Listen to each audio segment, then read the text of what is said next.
দেলোয়ার হোসাইন সাঈদী গোটা বাংলাদেশের একজন আইডল হিসেবে পরিচিত। শুধু বাংলাদেশি নয়, তিনি বিভিন্ন জায়গায় অনেক পরিচিত একটি নাম। তিনি ইসলামের দাওয়াত দিয়ে এতটা পরিচিতি অর্জন করেছেন। প্রিয় দর্শক, কে এই দেলোয়ার হোসেন সাঈদী আর কেনই বা তাকে গ্রেপ্তার করা হয়েছিল এবং সর্বশেষ তিনি দুনিয়া থেকে বিদায় নিয়েছেন?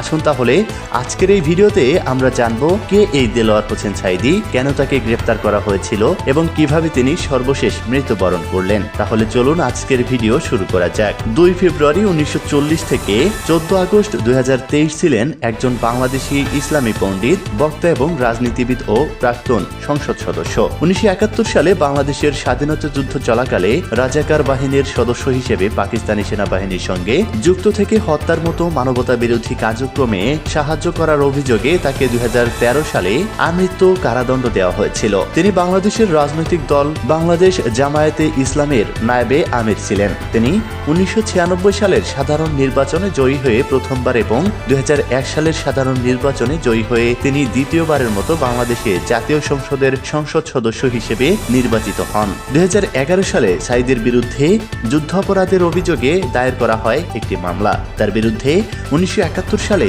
মুক্তিযুদ্ধের সময় গণহত্যা, ধর্ষণ, নির্যাতন, লুটতারাজ ও সংখ্যালঘু হিন্দুদের জোরপূর্বক ইসলাম ধর্মে ধর্মান্তরে বাধ্য করার মতো মানবতা বিরোধী অপরাধের 20 দফা অভিযোগ আনা হয়। আন্তর্জাতিক অপরাধ ট্রাইব্যুনাল 2013 সালের 28 ফেব্রুয়ারি 20টি অভিযোগের মধ্যে প্রদত্ত বিচারের রায়ে 8টি অভিযোগে তাকে দোষী সাব্যস্ত করে এবং 2টি অভিযোগে তাকে মৃত্যুদণ্ড প্রদান করে। বেশ কয়েকটি আন্তর্জাতিক পর্যবেক্ষক এই রায়ের নিন্দা করে এবং অভিযোগগুলিকে রাজনৈতিক উদ্দেশ্য প্রণোদিত এবং ভুল পরিচয়ে মামলা বলে আখ্যায়িত করে। হিউম্যান রাইটস ওয়াচ এবং অ্যামনেস্টি ইন্টারন্যাশনাল তার বিচারের রায়ের সমালোচনা করেছিল। তার ফাঁসির রায় ঘোষণা হওয়ার পর জামায়াতে ইসলামী ও এর অঙ্গ সংগঠনগুলো দেশে বিদেশে ব্যাপক প্রতিবাদ ও সহিংসতা শুরু করেছিল।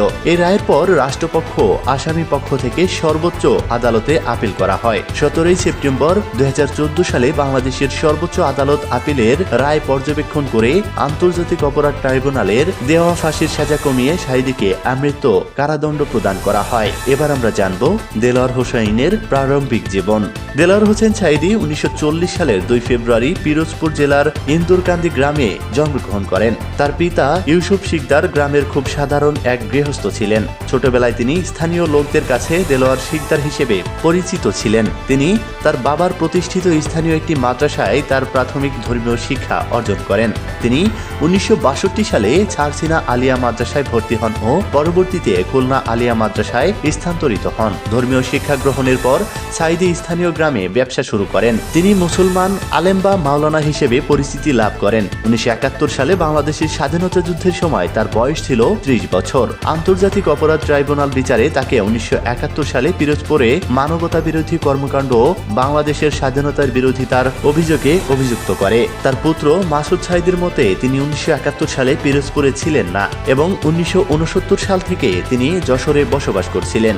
এবার আমরা জানব বাংলাদেশের স্বাধীনতা যুদ্ধের সময় তিনি কি করেছেন। 1971 সালে বাংলাদেশে তৎকালীন পূর্ব পাকিস্তান স্বাধীনতা যুদ্ধ শুরু হয়। 25 মার্চ 1971 সালে পাকিস্তান সেনাবাহিনী নিরস্ত্র বাঙালির উপর অপারেশন সার্চলাইট শুরু করে হাজার হাজার নিরীহ বাংলাদেশিকে সেই রাতে হত্যা করে, যা ইতিহাসে গণহত্যা হিসেবে আখ্যা পায়। দেলোয়ার হোসেন সাঈদী বাংলাদেশের স্বাধীনতার বিরোধিতা করেন। তিনি সে সময় পাকিস্তান সেনাবাহিনীকে সক্রিয়ভাবে সমর্থন করার দায়ে অভিযুক্ত। পাকিস্তান সেনাবাহিনী সাহায্যার্থে সে সময় বিভিন্ন আধাসামরিক বাহিনী গঠন করা হয়। আধাসামরিক বাহিনীর রাজাকারের সক্রিয় সদস্য হিসেবে সাঈদীর বিরুদ্ধে হত্যা, লুণ্ঠন, নির্যাতন ও জোরপূর্বক সংখ্যালঘু হিন্দুদের ইসলাম ধর্মে ধর্মান্তরিত করার অভিযোগ রয়েছে। প্রিয় দর্শক, এই কারণেই তাকে গ্রেপ্তার করা হয়েছিল। আসলে কি এই তথ্যটি সত্য? আপনাদের মূল্যবান কমেন্ট আশা করছি। এবার আমরা জানবো তার রাজনৈতিক জীবন। 1980 দশকের প্রথম দিকে সাঈদী সারা দেশব্যাপী ইসলামী ওয়াজ মাহফিল ও তাফসির করা শুরু করেন এবং তার সুন্দর বক্তব্য দানের ক্ষমতার জন্য দেশব্যাপী জনপ্রিয়তা অর্জন করেন তিনি। এ সময় তিনি রাজনীতিতে প্রবেশের সিদ্ধান্ত নেন। তিনি বাংলাদেশ জামায়াতে ইসলামের অন্যতম নেতা নির্বাচিত হন। 1996 সালের জাতীয় সংসদ নির্বাচনে অংশ নিয়ে তিনি প্রথমবারের মতো বাংলাদেশের জাতীয় সংসদের সংসদ নির্বাচিত হন। পরে 2001 সালের জাতীয় সংসদ নির্বাচনে বাংলাদেশ জামায়াতে ইসলামী এবং বাংলাদেশ জাতীয়তাবাদী দল নির্বাচনী জোট গঠন করে এবং তিনি এই নির্বাচনে পুনরায় জাতীয় সংসদের সংসদ সদস্য হিসেবে নির্বাচিত হয়েছেন। এরপর আফগানিস্তানে 2001 সালের যুদ্ধের সমালোচনায় আসেন তিনি।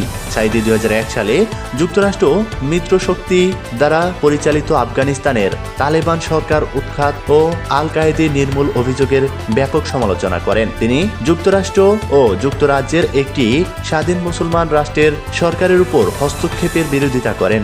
আল কায়েদাকে যুক্তরাষ্ট্রের 9 অথবা 11 হামলার দায়ে অভিযুক্ত করা হয় তাকে। পশ্চিমা দেশগুলোর প্রতি সাইদির চরমপন্থী মতবাদের জন্য 2004 সালে মার্কিন যুক্তরাষ্ট্রের টেরোরিস্ট স্ক্রিনিং সেন্টার টিএসসি সাইদিকে তাদের নো ফ্লাই তালিকায় যুক্ত করে, অর্থাৎ এই তালিকার নাগরিকরা কোনো দেশ থেকেই যুক্তরাষ্ট্রের মাটিতে প্রবেশ করতে পারবেন না। এরপর বিদেশ ভ্রমণ বিতর্ক। 2006 সালের জুলাই মাসে যুক্তরাষ্ট্রের যথাযথ কর্তৃপক্ষ কর্তৃক অনুমোদনের পর সাইদি যুক্তরাজ্যে যান লন্ডন ও লুটনে অনুষ্ঠিত সমাবেশে বক্তব্য রাখার জন্য। অনেক ব্রিটিশ সংসদ সদস্য তার এই ভ্রমণকে বিতর্কিত হিসেবে গণ্য করে। কিছু ফাঁস হওয়া ইমেইল নিয়ে দি টাইমস একটি প্রতিবেদন প্রকাশ করে, যেখান থেকে জানা যায় যে একজন উপদেষ্টা এরিক টেইলর বলেছেন যুক্তরাজ্যের সাইদির পূর্ববর্তী ভ্রমণেও বিশৃঙ্খলা সৃষ্টি হয়েছে তার অনুসারীদের আক্রমণাত্মক আচরণের জন্য।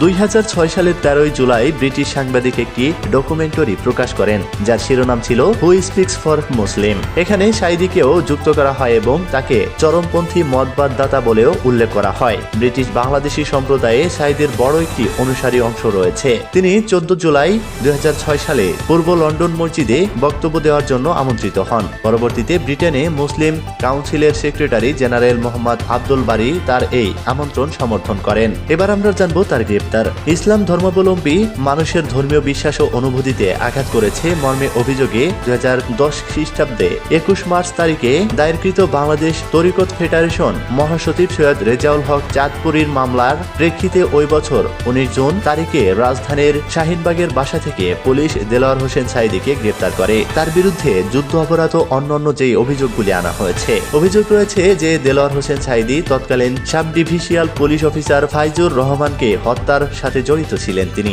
1994 সালে প্রকাশিত একটি গণতদন্ত প্রতিবেদনে সাইদিকে আলবদর বাহিনীর নির্মম হত্যাযজ্ঞের সাথে যুক্ত করার জন্য অভিযুক্ত করা হয়। মানিক পশারি নামে একজন 2009 সালের 12 আগস্ট পিরোজপুরে সাইদি সহ আরো 4 জনের বিরুদ্ধে মামলা দায়ের করেন। মানিক পশারি অভিযোগ করেন যে দেলোয়ার হোসেন সাইদির নেতৃত্বে তাদের বাড়িতে অগ্নিসংযোগ করা হয়েছিল এবং বাড়ি তত্ত্বাবধায়ককে হত্যা করা হয়েছিল। আরো একটি মামলা পিরোজপুর জুডিশিয়াল ম্যাজিস্ট্রেট কোর্টে তার নামে দায়ের করা হয়। এ মামলা দায়ের করেন মহিউদ্দিন আলম হাওলাদার নামে একজন মুক্তিযোদ্ধা। দেলোয়ার হোসেন সাইদি দাবি করেন আদালত ফতোয়া নিয়ন্ত্রণ করবে না, ফতোয়াই আদালতকে নিয়ন্ত্রণ করবে। তাবলিগি কর্মকাণ্ডের আড়ালে তিনি বাংলাদেশ বিরোধিতা বক্তব্য প্রদান করেন এমনটাও অভিযোগ আসে। 1971 সালে মুক্তিযুদ্ধে সাইদের ভূমিকার কথা লেখার কারণে তিনি বিভিন্ন শীর্ষস্থানীয় পত্রিকায় পিরোজপুরের স্থানীয় সংবাদদাতাদের হুমকি দেন। এবার আমরা জানবো মানবতা বিরোধী অপরাধে ফাঁসির রায়। তার বিরুদ্ধে মুক্তিযুদ্ধ চলাকালে হত্যা, অপহরণ, ধর্ষণ, অগ্নিসংযোগ, লুণ্ঠন, ধর্মান্তর করা সহ মানবতা বিরোধী অপরাধের 8টি অভিযোগ সুনির্দিষ্টভাবে প্রমাণিত হয় আন্তর্জাতিক অপরাধ ট্রাইব্যুনালে। এর মধ্যে 2টি অভিযোগে তাকে মৃত্যুদণ্ড দেওয়া হয়। 28 ফেব্রুয়ারি 2013 বৃহস্পতিবার বিচারপতি এটিএম ফজলে কবিরের নেতৃত্বে 3 সদস্যের আন্তর্জাতিক অপরাধ ট্রাইব্যুনাল 1 রায় দেন। সাইদের বিরুদ্ধে থাকা 20টি অভিযোগের মধ্যে প্রমাণিত হয়েছে 6, 7, 8, 10, 11, 14, 16, 19 নম্বর অভিযোগ। এর মধ্যে 8 ও 10 নম্বর অভিযোগে তাকে সর্বোচ্চ শাস্তি ফাঁসিতে ঝুলিয়ে মৃত্যুদণ্ড কার্যকর করার আদেশ দেওয়া হয়।